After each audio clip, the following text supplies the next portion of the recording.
The Atlanta Braves lose an absolute heartbreaker to the Boston Red Sox, 3-2, and it's the offense's fault. Let's talk about it. This is the Braves Postcast, your instant game reaction for the Atlanta Braves. Part of the Locked On Podcast Network, your team every day.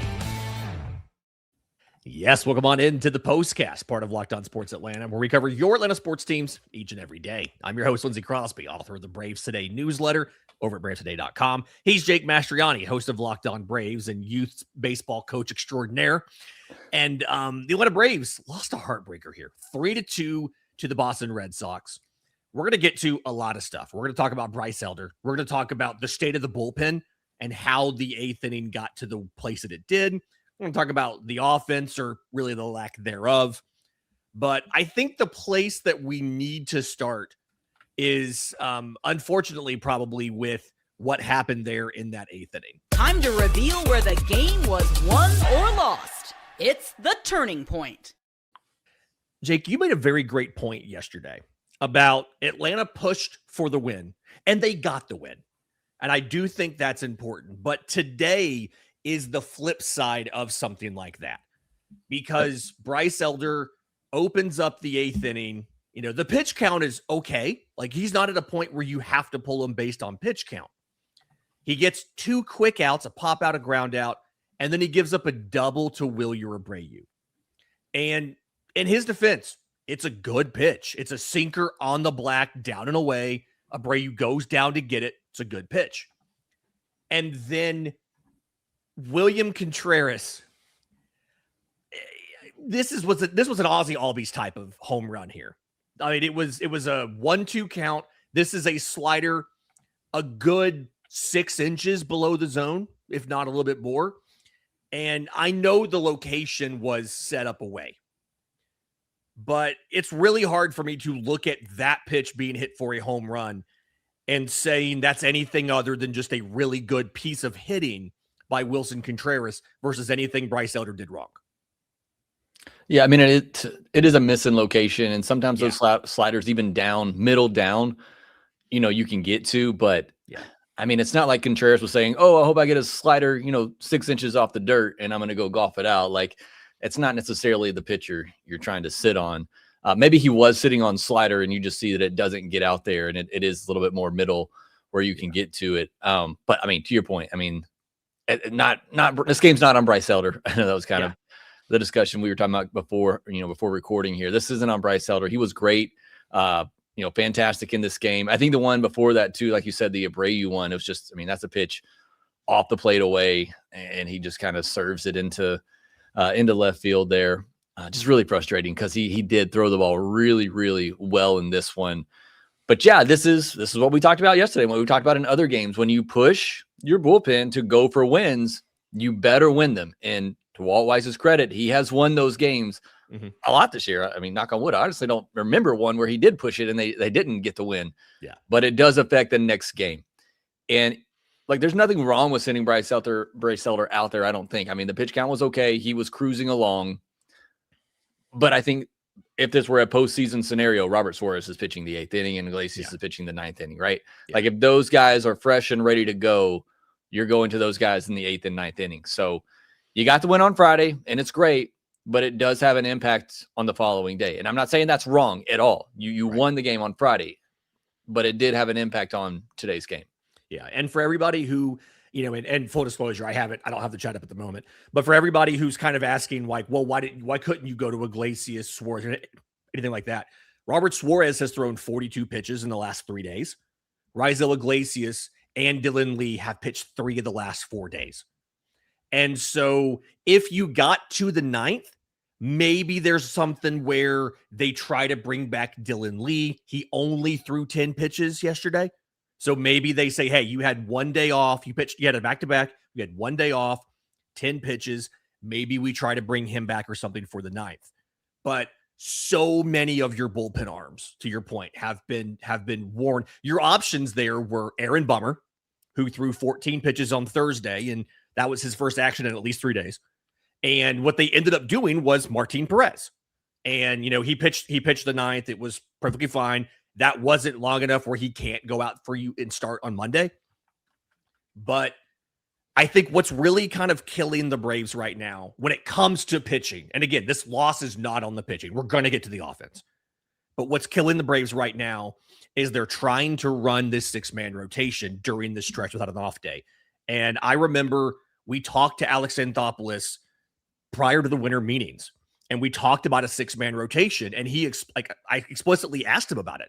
And he said that you can do it for a little while, but the first time you have a short start, the first time you have a guy who can't give you normal length, you are all of a sudden in a scenario where everybody is worn out, everybody has high pitch counts, and you have to make sacrifices somewhere. And I think we saw that tonight. To your point, this is a normal game. Elder goes 7. You've got high leverage guys for the 8th and the 9th, and you walk away with the win. So yeah, if you want to go back even further, like I talked about how last night's game and how you had to manage that impacted today. You want to go back even further, go back to the Holmes and Richie starts earlier in the week. Yeah. Like that has an impact too. They're still trying to catch up from for today's game. Yeah. And then even last night, like you went to Kinley, but they had to bring Robert Suarez in to finish Kinley's inning and then pitch his own. And so because of that, he's at 21 pitches. I mean, if he threw 10 pitches yesterday, it's entirely possible that they can go to him and they can say, hey, we're going to have you after that double. We're going to have you get the final out of the 8th. We're going to keep you for the 9th and for the save, and you win this one. All of this stuff builds on itself. I think the big question, I got a bunch on social media right after this happened when I was like, hey, do you want Bummer or Perez? How long is this 6-man rotation kind of set up, having all of these guys in the pen like a Didier Fuentes, like Reynaldo Lopez, who can't do back-to-backs? How long is this sustainable before Atlanta's forced to make some sort of bullpen move? Whether it's full-time, Holmes is back in the pen full-time, or just optioning Fuentes down for traditional reliever. How long can you ride like this before you have to do something? I mean, I feel like this was kind of you talked about it yesterday. You might have to make a move for today's game because, you were that kind of short. If you're not going to use Fuentes and Raylo on back-to-back days, if Raylo's not really somebody that you trust to use in close games, Bummer is clearly down on the depth chart because you went to Martin Perez instead of him today. Like how many arms do you really have down there that you can trust to use in back-to-back games? Yeah. So I feel like we're kind of getting to that point right now, especially if you are trying to go to a 6-man rotation. That means you're down 1 man in the bullpen. So I feel like we're kind of there. Yeah. All right. In just a second, we're going to get to the actual reason that the team lost, and it's the offense. It's not the pitching. We just wanted to break it down because I'm an amateur pitching nerd, and I run the show and I make Jake do what I want him to do. So we did that first. We're going to talk about the offense. We'll do that next right here on the Braves Postcast. The NBA playoffs are here, and every possession matters. If you're looking to get even closer to the action, FanDuel has a great offer to get you started. Right now, new customers can bet $5 and get $150 in bonus bets if your first bet wins.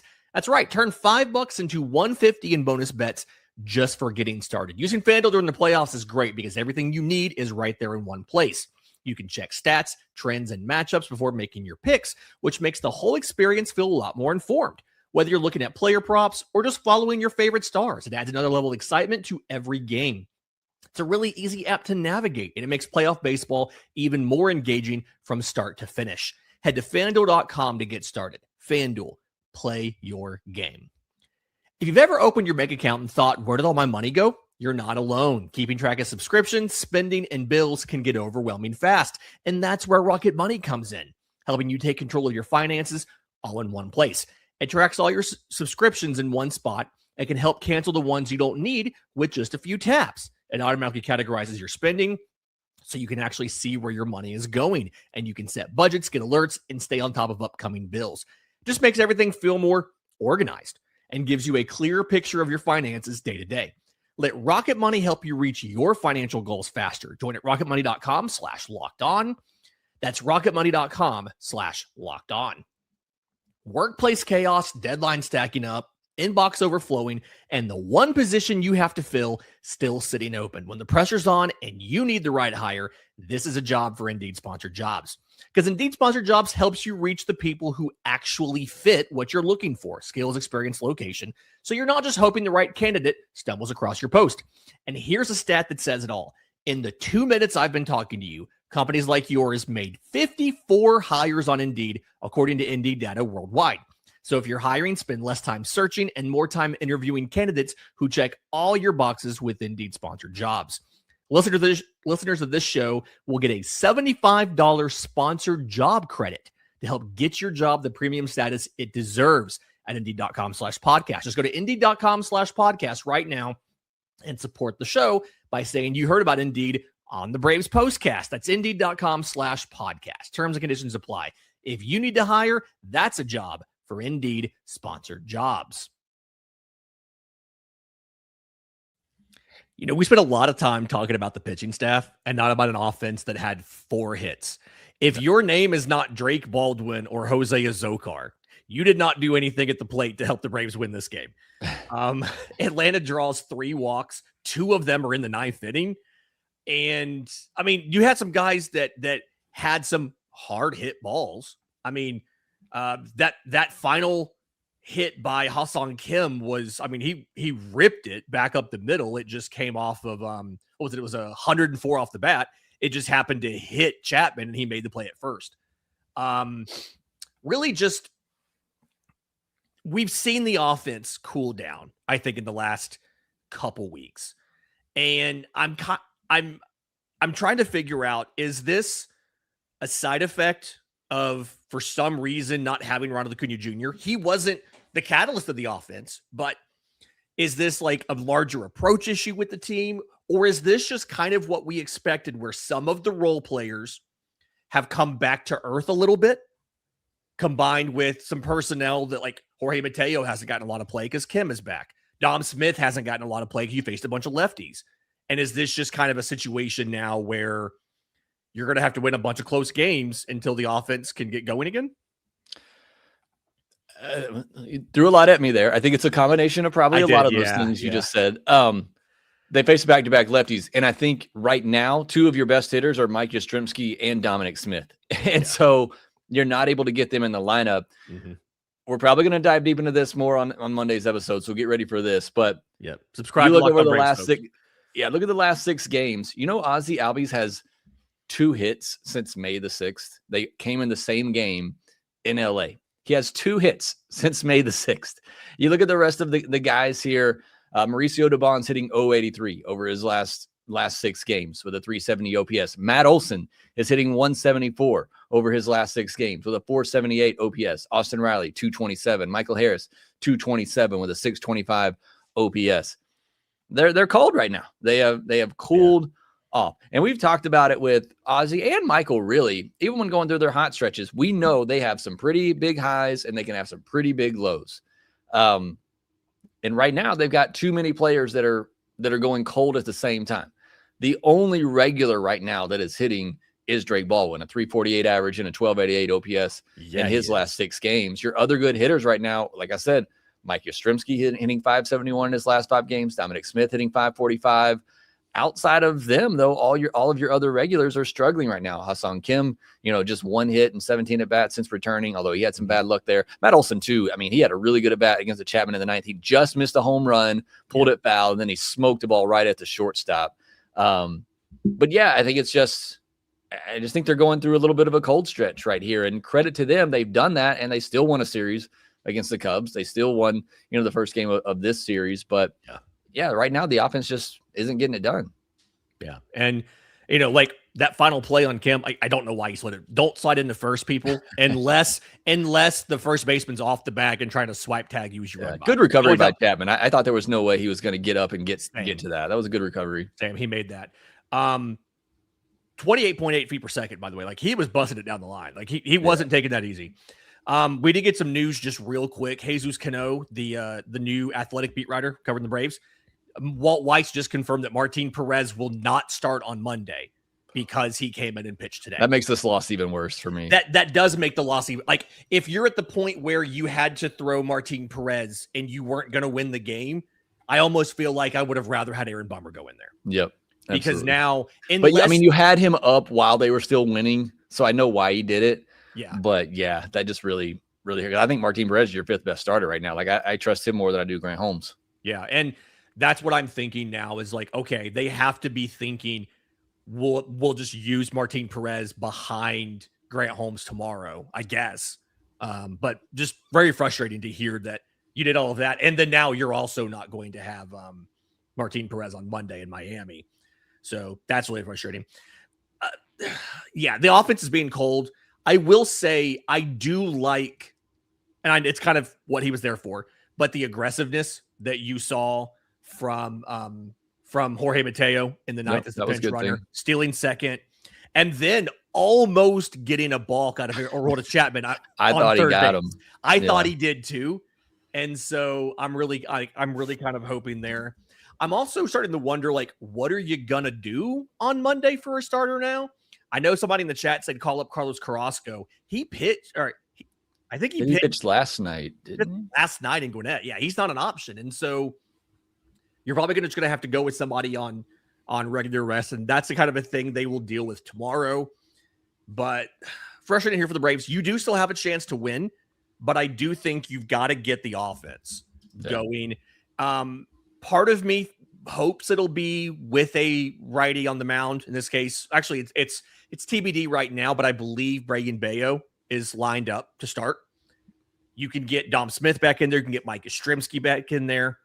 So that'll be nice. I do appreciate, we kind of never really got back to this. I want to get back to that real quick. Bryce Elder looked like he was trying to end at-bats early and save pitches and go a distance. Like he only had like 3 strikeouts. He was really not trying to just rack up a ton of whiffs. He was really trying to get ground balls. He threw the sinker 15% more than he usually does in an outing. He was at like 37% sinker usage today. He's been sitting, that's been like his 3rd most frequent pitch this year behind the slider and the 4-seamer. It really looked like he understood the assignment. Hey, my job is to save this pin, is to get some length. So let's see what we can do there. So I do appreciate that out of Bryce Elder. Any final thoughts on this one, Jake? Because this was frustrating. They're going to have to flush it and move on. Jose Azocar was a nice surprise there, the 2 doubles. But yeah, I mean, I like the fight in the 9th inning. I mean, they opened up the door and the Braves, it looked like they were going to take advantage. I really thought they were going to do it. So, I mean, I like the fight in the 9th inning. It was just too late. I mean, credit to Peyton Tollhouse on the other end. I mean, he threw a great game there. We had to say his name right because they won. It's Tolley. We had to say his name right. That was the deal last night. Yeah, I did make some cookies today. They weren't Tollhouse though, but free pub, Jake. No free pub. Credit to him. I just hope. And this team's done a good job of flushing these losses and rebounding. Yeah.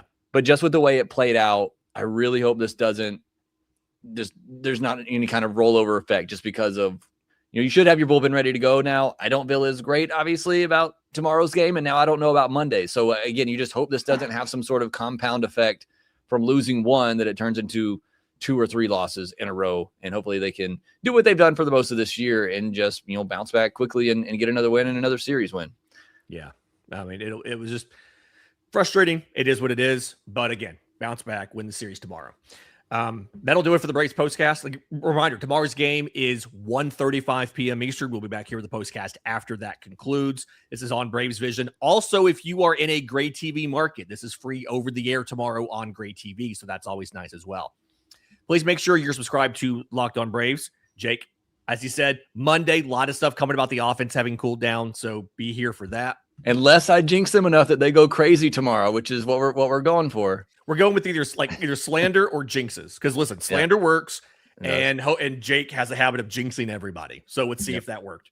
For Jake Mastriani, I'm Lindsey Crosby. This has been the Braves Postcast.